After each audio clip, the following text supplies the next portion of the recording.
Salut à tous, on se retrouve dans une nouvelle vidéo et aujourd'hui on continue de parler de l'Euro 2020 et de la journée du 28 juin qui nous aura pas déçus en termes d'émotion. Donc hier, deux matchs, Croatie-Espagne et France-Suisse, donc autant dire qu'on a eu la plus belle journée de l'Euro et on n'en aura pas une plus belle, ça m'étonnerait beaucoup parce que franchement hier en termes d'émotion c'était vraiment incroyable. Du coup, on va commencer par parler du match de 18h qui opposait la Croatie à l'Espagne. Donc pas mal de buts dans ce match. On a commencé du coup avec un but à la 20e minute de Pedri contre son camp à cause d'une boulette du gardien espagnol.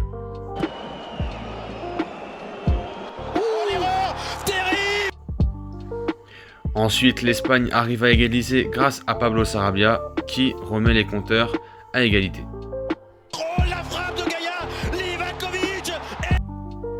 À la 57e minute, César Azpilicueta marque un but de la tête et permet à l'Espagne de reprendre l'avantage de 1.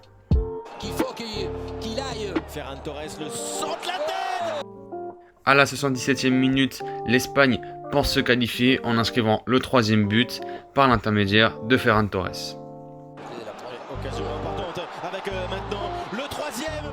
Seulement les Croates ne lâchent rien et à la 85e minute, ils réduisent le score par l'intermédiaire de Mislav Orsic.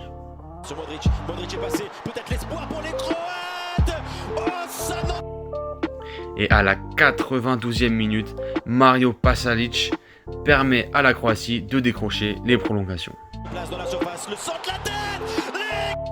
Donc voilà, nous sommes en prolongation et à la 100e minute, le joueur qui était tant critiqué avec l'Espagne, qui était dans une période de grand doute, Alvaro Morata, permet à l'Espagne de marquer le but du 4-3. Devant lui, le centre, Daniel Morata, peut-être pour le 4-3, Morata!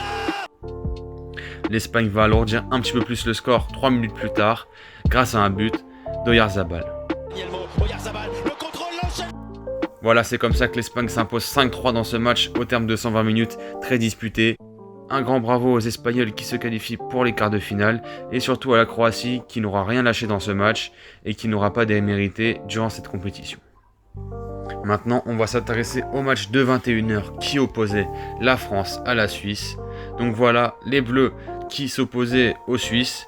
Durant ce match, on a vu la Suisse ouvrir le score par l'intermédiaire du joueur du Benfica, Haris Seferovic, à la 15e minute. Ensuite, la France qui était malmenée, qui avait changé de système avant ce match, un système à 3 défenseurs que nous n'avions pas encore vu lors de cette compétition, arrive tout de même à égaliser grâce à Karim Benzema. Avec Kylian Mbappé qui peut servir à Karim Benzema. Ensuite, du coup, la France va un peu mieux après son changement de système, il repasse à 4 défenseurs et Karim Benzema double la mise à la 59e minute. Griezmann, Mbappé, la talonnade, Griezmann. Ensuite, les Français arrivent à marquer un troisième but par l'intermédiaire de Paul Pogba qui marque un sublime but en pleine lucarne. Ensuite, lorsqu'on pensait que la Suisse allait se faire sortir, 90e minute, Haris Seferovic marque un doublé et permet à la Suisse d'y croire encore dans ce match. Et à la dernière minute du temps réglementaire, la Suisse arrive à égaliser par l'intermédiaire de Gavranovic. Sur Gavranovic, la balle d'égalisation. Donc voilà, 3-3, on est bon pour les prolongations.